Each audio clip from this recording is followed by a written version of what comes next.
Ils sont tous aveugles, mais curieusement, la cécité les a maintenus ensemble. Personne ne voulait les voir se marier, qu'il s'agisse des responsables de l'église, des autorités locales ou même de la société. Mais ils ont défié tous les obstacles et se sont mariés. L'homme est kinésithérapeute et la femme peut tout faire, de la cuisine au repassage d'habits et toutes les autres activités domestiques. Comment se sont-ils rencontrés? Comment parviennent-ils à vivre ensemble alors qu'ils sont aveugles?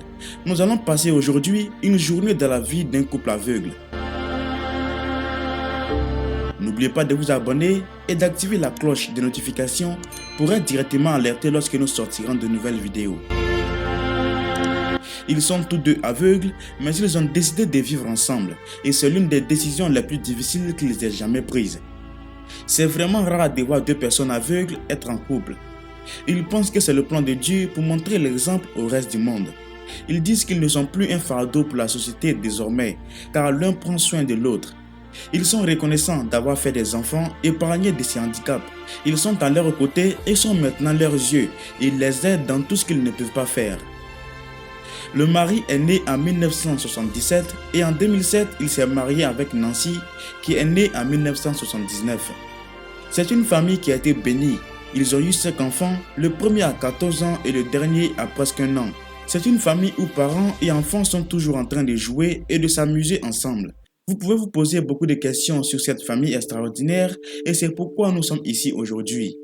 Il s'appelle Piel, c'est le père de 5 enfants et à côté de lui, c'est sa belle femme Nancy. Nous sommes sortis ensemble comme les autres personnes, mais ce n'était pas facile car toute la société m'a conseillé de la laisser. Ils se demandaient comment deux aveugles pouvaient vivre ensemble. Ils se demandaient tous qui aiderait qui, comment allions-nous faire pour vivre ensemble. Mais nous avons défié tout et nous nous sommes mariés. D'autres couples handicapés ont été inspirés et ont vu que c'était possible. Jusqu'à présent, plus de 35 couples se sont mariés grâce à nous. L'église et les autorités locales n'ont jamais compris comment ils allaient nous déclarer comme mari et femme. Leur raisonnement était logique. D'un côté, on ne peut pas laisser deux aveugles vivre ensemble. Ils se demandaient qui allait travailler pour subvenir aux besoins de la famille. Mais notre famille est si spéciale parce que c'est Dieu qui nous a réunis. Le père est kinésithérapeute. Il pratique la kinésithérapie à domicile car il n'a pas d'équipement adéquat. Il fait tout ce qu'il peut pour subvenir aux besoins de sa famille. Pendant son temps libre, il profite de l'occasion pour faire des massages à ses propres enfants. C'est la raison pour laquelle les enfants sont toujours heureux d'être avec lui. Il fait tout son possible, il fait preuve d'amour et d'attention en tant que parent. Le père aime jouer à haute voix avec ses enfants, tandis que la mère est en train de préparer à manger et s'occupe du reste de la maison. La société elle-même voyait cela comme une mission impossible parce que nous étions totalement aveugles. Certaines personnes ne voient que d'un œil, mais pour nous ce n'est pas le cas. Normalement, quand un aveugle se marie avec une personne normale, c'est la personne normale qui doit s'occuper de l'autre. Et c'est pourquoi leurs deux familles n'étaient pas contentes de cette union. Nos familles nous ont dit de se préparer car ils feront tout pour nous séparer le plus vite que possible. Ils pensaient que nous allions dépendre d'eux toute notre vie et que nous serions un fardeau pour eux.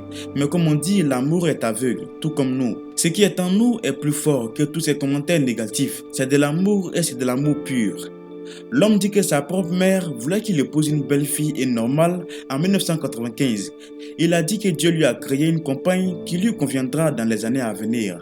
Et il dit à ce sujet, ce qui est fait pour toi restera toujours ce qui est fait pour toi, quoi qu'il arrive. Donc je pense que ce n'était pas le bon moment.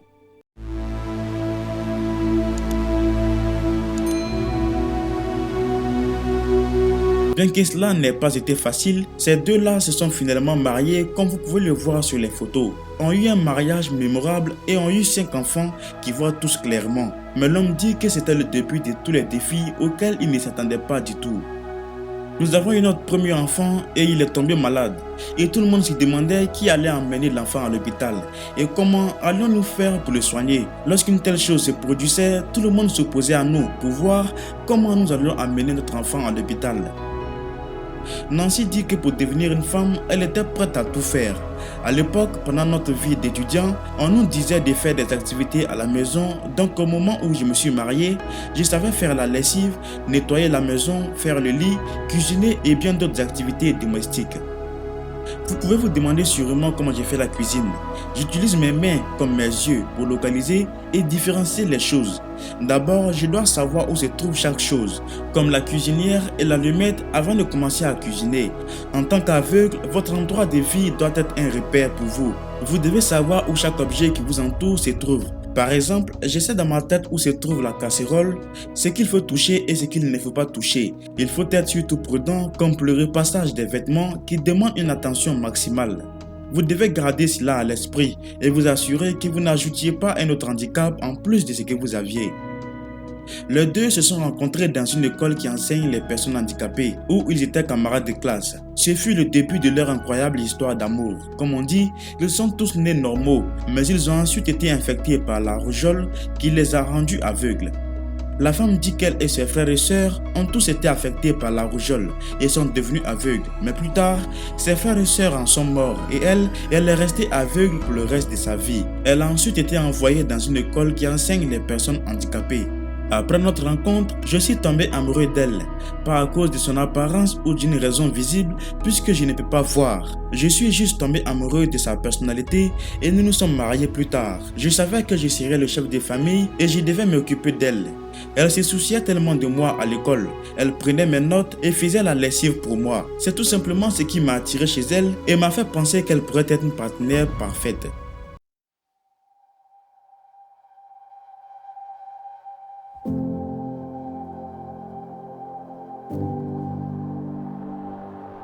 Nancy ne pensait pas vraiment à se marier. Elle avait en tête qu'une personne handicapée devait passer toute sa vie à la maison puis mourir après. Mais le temps est venu où je suis tombée amoureuse de lui.